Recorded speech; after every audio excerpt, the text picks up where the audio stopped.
पति ब्रह्मचारी।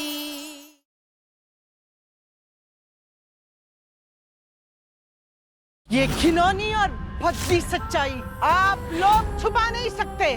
Breaking news, Manoj Singh की बेटी ईशा बनी एक बार डांसर।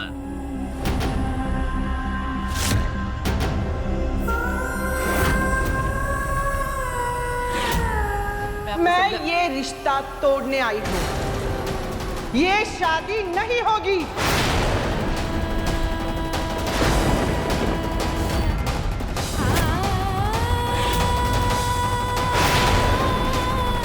उस दिन कहा था ना मैंने, बार शब्द सुनना भी हमारे लिए पाप है।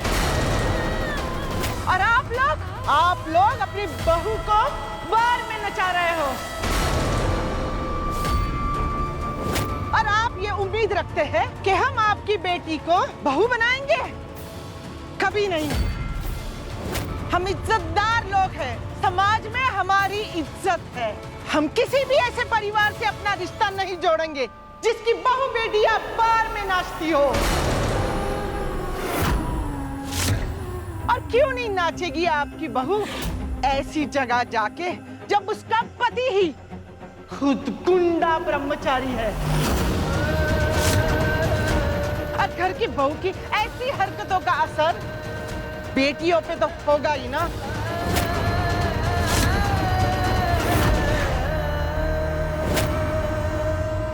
जी आप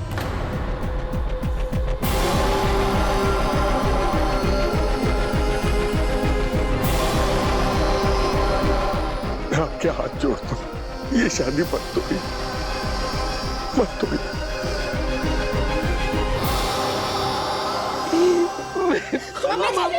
मैं आपके पाँव पड़ती हूँ, मैं आपके पाँव पड़ती हूँ। ये शादी मत तोड़िए, नहीं तो फिर मेरी बेटी की जिंदगी भर शादी नहीं होगी। बदनामी की तो बात आप मत ही कीजिए। अरे आपकी बहू इतनी घिनौनी हरकत कर रही है, क्या इससे आपका नाम बड़ा हो रहा है? अरे ये क्या कर रही है आप? अब मेरे पाँव छोड़िए। छोड़िए ना। बस कीजिए। अगर आप इतना ही नाक रगड़ रही है ना, तो मेरी एक शर्त आपको माननी पड़ेगी, तब ये जाकर शादी होगी।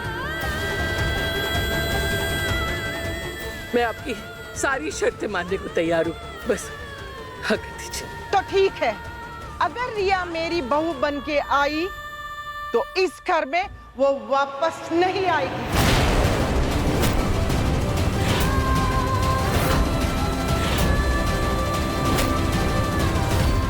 और आप सब लोगों से उसे सारे रिश्ते नाते तोड़ने पड़ेंगे,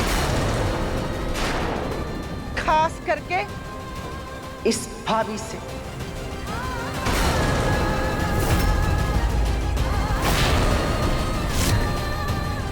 और रिया के विदाई के बाद आप लोगों को उसे छोड़ना पड़ेगा और उसे ये मानना पड़ेगा कि आप सब लोग उसके जिंदगी का हिस्सा नहीं हो। और किसी भी तीज त्योहार पे कोई उसे मिलने नहीं आएगा और ना ही फोन पे उससे कोई बात करेगा। मेरा बेटा अरविंद भाई साहब का स्टूडेंट रहा है और वो आपकी बहुत इज्जत करता है।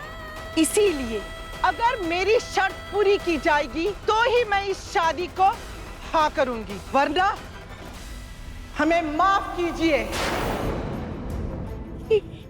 रीवा की प्यारी, मैं अपनी रिया को देख नहीं पाऊंगी। ये कैसे हो सकता? नहीं पापा कुछ पापा। आंटी जी, एक लड़की अपने मायके वालों से मुंह फेर के कैसे रह सकती है? हमारी रिया इस दुख के साथ में कैसे जी पाएगी कि वो अपने परिवार वालों से नहीं मिल सकती?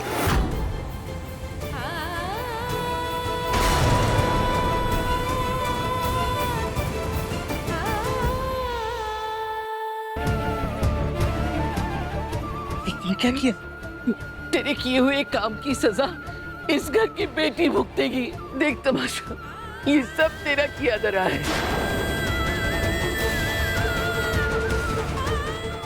आंटी वीडियो के हिसाब से सजा तो मुझे मिलनी चाहिए ना।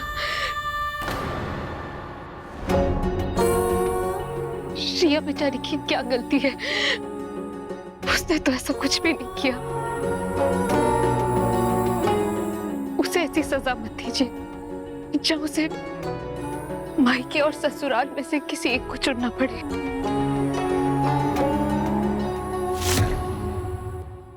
एक लड़की का मायका उसे दुनिया में मिले पहले रिश्तों का घर होता है, जब वो पहला शब्द बोलती है, पहला कदम चलती है, सपने देखना सीखती है। पर अब मेरे कारण उससे इन रिश्तों को मत छीनिए प्लीज। आप कहेंगे ना तो मैं रिया की लाइफ से बहुत दूर हो जाऊंगी। मैं उससे कभी बात नहीं करूंगी, उसके कभी सामने नहीं आऊंगी। बस आप एक बेटी से उसके परिवार को दूर मत कीजिए प्लीज।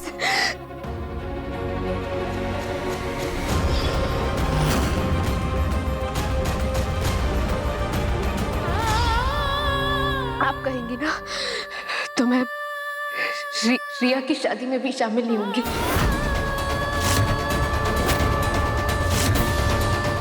बस आप मेरी रिया को उसके बाकी के रिश्ते तोड़ने के लिए मत कहिए प्लीज। मैं यहाँ से चली जाती हूँ। हाँ, मैं चली जाऊँ।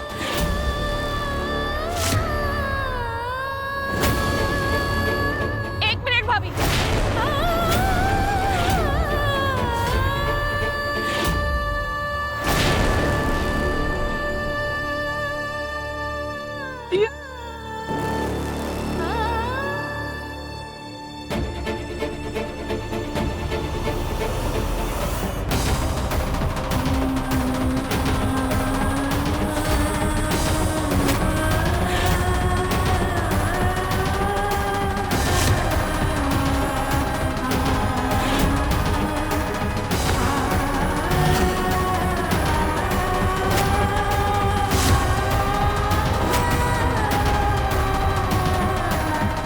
मुझे खुशी होती अगर मैं आपके घर की बहू बन पाती तो, लेकिन आप चाहती है कि मैं इन लोगों से रिश्ता तोड़कर आपके घर की बहू बनूं, तो मुझे ये मंजूर नहीं है।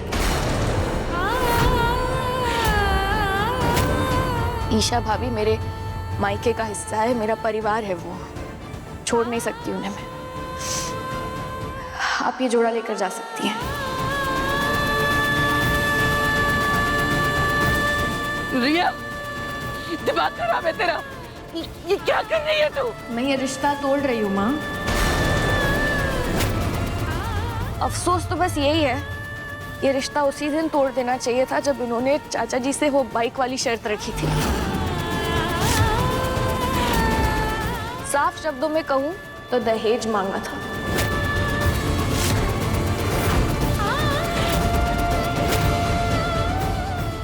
नहीं, रुकिए।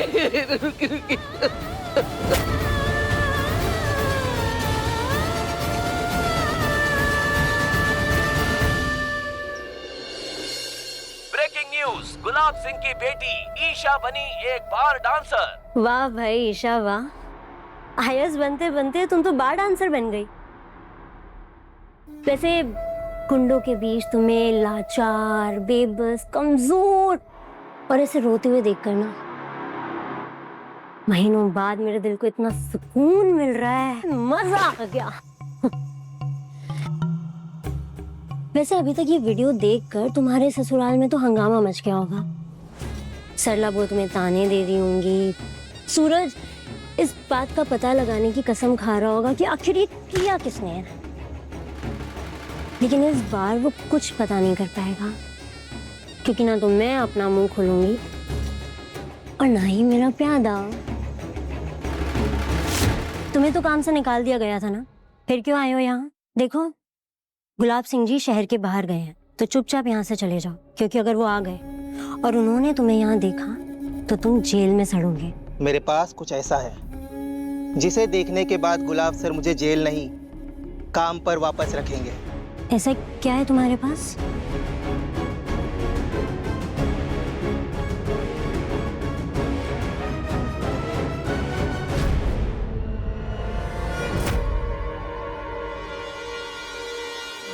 काम तो तुमने बहुत घटिया किया, लेकिन काम का काम किया।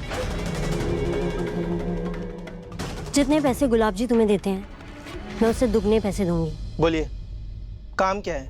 ये वीडियो तमाशा न्यूज़ चैनल को दे दो, ताकि पूरे शहर में तमाशा हो। क्या? जितना कहा जाए उतना करो। और अगर तुमने ऐसा नहीं किया तो मैं गुलाब जी को इस वीडियो के बारे में बता दूंगी, और फिर वो तुम्हारा और तुम्हारे परिवार का नामो निशान मिटा देंगे। मैं ये वीडियो ही डिलीट कर दूंगा। ना ना ना, ये गलती मत करना, क्योंकि गेट पे लगे सीसीटीवी कैमरा पे तुम रिकॉर्ड हो चुके हो मुझे। जब गुलाब जी आएंगे, मैं उन्हें बताऊंगी कि तुम यहाँ आए थे और मैंने तुम्हें उन्हें मिलने से रोका, तो तुमने मुझे वीडियो दिखाकर धमकाने की कोशिश की। तो अगर तुम अपनी और अपने परिवार की सलामती चाहते हो, तो जो मैंने कहा है वो करो और अपना मुंह बंद रखो। और रही बात पैसों की, तो काम होते ही पैसे तुम्हें मिल जाएंगे। पैसे उठाते ही ये शहर से भाग जाएंगे। आईएएस बनकर केस ही तो सॉल्व करते ना तुम दोनों। अब तो इतना बड़ा कांड हो गया, तो जाओ दोनों मिलकर ढूंढो उसे जिसने ये बदनामी फैलाई है।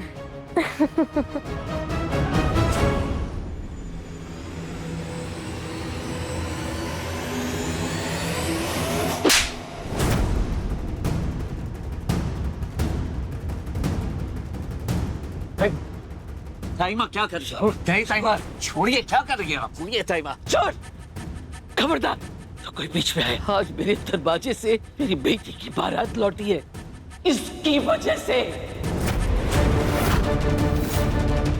भाभी क्या कर रही हैं आप? सब कुछ जानने के बाद भी आप इल्जाम ईशा बहू पे लगा रही हैं। नहीं देवर जी, इल्जाम नहीं, कलंक। और इस कलंक का बोझ ये जीवन भर ढोएगी, क्योंकि इसने हमेशा की तरह बिना अच्छा बुरा सोचे, बिना किसी को कुछ बताए अपनी मनमानी की है। खुद तो बदनाम हुई, मेरी बेटी का जीवन भी बर्बाद कर दिया इसने। ताइमा, हम सब अच्छे से जानते हैं कि ईशा जी रिया को बचाने के लिए किन हालातों में यहाँ से गए थे। उनके पास जरा सा भी टाइम नहीं था कि वो किसी को कुछ बता सके। इस देश में कानून भी बनाया गया है हम सबकी मदद के लिए, ये नहीं कि खुद कूद पड़ो और मारपीट करके मामला सुलझाने लगो। पुलिस को फोन कर सकती थी, बोल सकती थी, चीख सकती थी। ये चीखती तो हम सब बाहर आ जाते। आखिर चाहती क्या है? लेकिन अकेले लड़की हो गई। ताइमा, मुझे कुछ नहीं पता, मुझे इतना पता है आज मेरी बेटी ने शादी का जोड़ा पहना और वो दिल में आई रह गई। इसको तो उसकी परेशानी में मौका मिल गया ना, है ना? अपना नाम कमाने का, अपनी पीठ थपथपाने का, लोगों से अपने गुणगान करवाने का। भले ही इसकी कीमत मेरी बेटी का नरक जैसा जीवन ही क्यों ना हो। हमारा नहीं, वाह बहुत बढ़िया। मैं कितना भी तुझ पे भरोसा करूं, तूने हमेशा की तरह साबित कर दिया तेरे अंदर तेरे घटिया बाप का खून है और तेरी माँ का घटिया स्वार्थ भरा है तुझ में। आगे चाहती क्या है तू? किस बात का बदला ले रही है? अरे दिल दिल कर मारने से तो अच्छा है एक ही बार में जहर दे के मार दो हम सबको।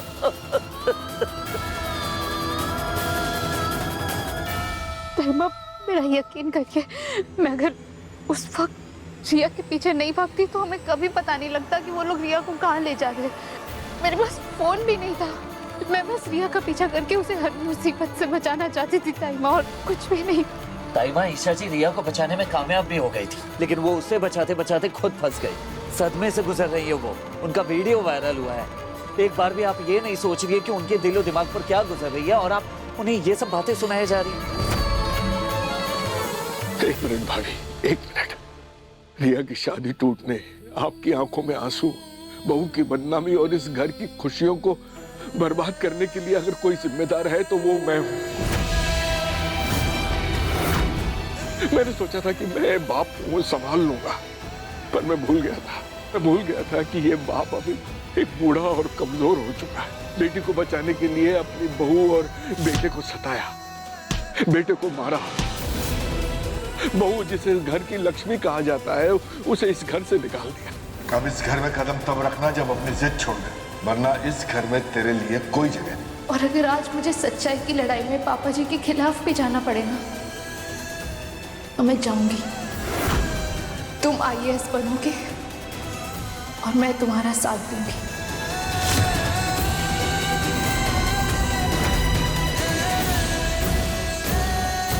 फिर भी ये बच्ची उसे बचाने के लिए उस नर्क में चली गई और अपने दामन पर दाग लगाई। रिया का, आयशा का, आपका दोषी अगर कोई है तो वो मैं हूं। मुझे सजा मिलनी चाहिए। पापा जी, पापा जी, पापा जी ऐसा मत करिए प्लीज। नहीं नहीं बेटा, नहीं नहीं नहीं, अगर मैं गुनहगार हूं तो मुझे सजा मिलनी चाहिए। मुझे माफ कर दे बेटा, मैंने तुझे उस दलदल में घसीटा जिसमें तेरा कोई दोष ही नहीं था। कोई दोष नहीं था, कोई दोष नहीं।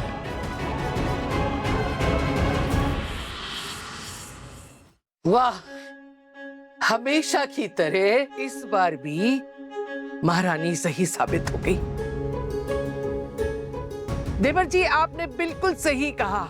इस महारानी से तो कभी कुछ गलत तो हो ही नहीं सकता, क्योंकि ये हम सब में से है ही नहीं। ये तो देवी है, देवी।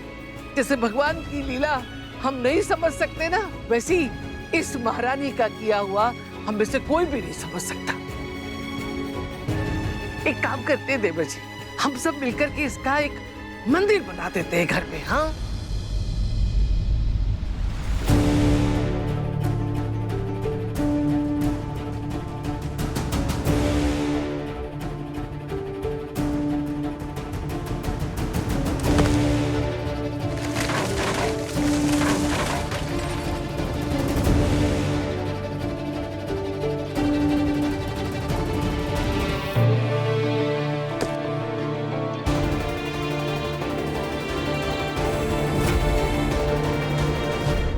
हे कुछ प्यारी, मैं तो भूल ही गई। देवी माँ के सामने तो दिया भी लगाना होता है।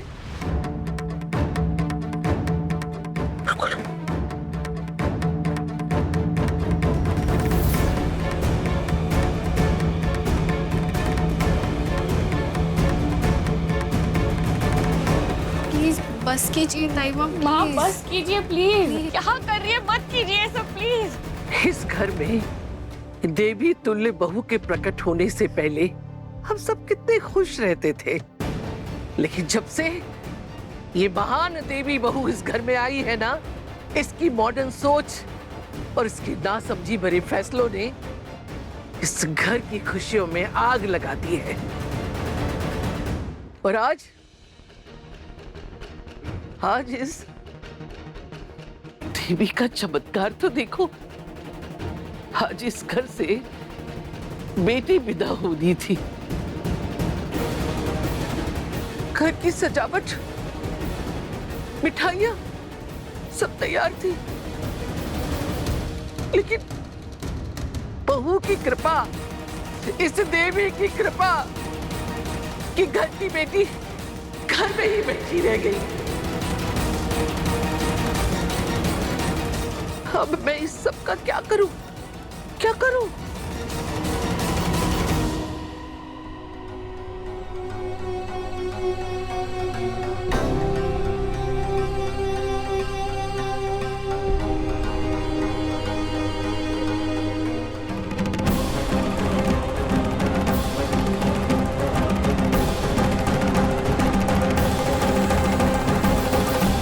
सूरज,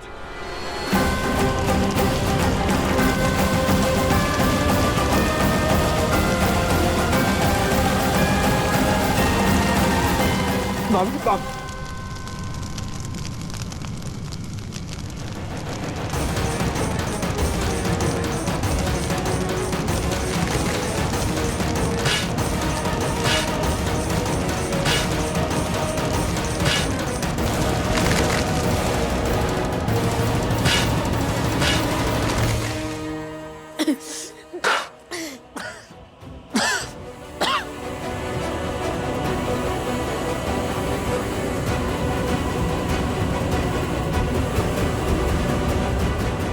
देख महारानी, तेरी कालिक पूरे घर पे छा गई है।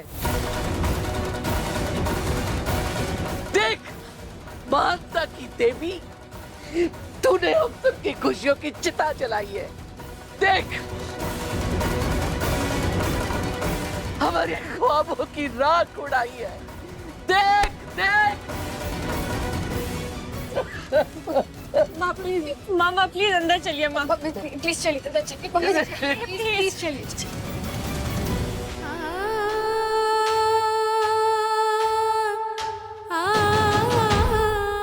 सूरज, सूरज, इस घर में काला धुआं फैल गया। टाइमा कहती है ये अपशगुन होता है। मुझे ये सब साफ करना होगा। इस काली को मिटाना होगा। मैं इस घर में अपशगुन नहीं होने दे सकती। मैं साफ कर दूंगी सब कुछ।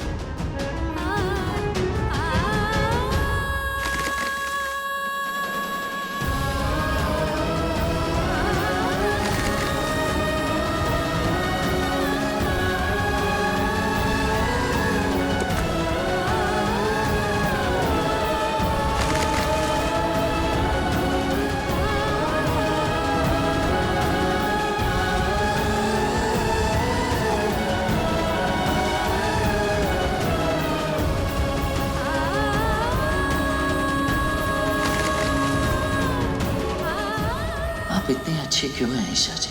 आपको कितना कुछ सहना पड़ा। ताई माँ ने कितना भला बुरा सुनाया और फिर भी आपको इस घर के अपशगुन की चिंता है। सूरज भैया,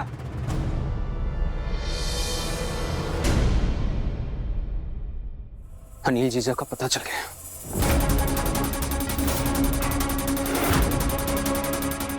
ईशा जी, इन फूलों को फेंकना नहीं, क्योंकि सब शगुन की काली को मैं उस अनिल की मौत पर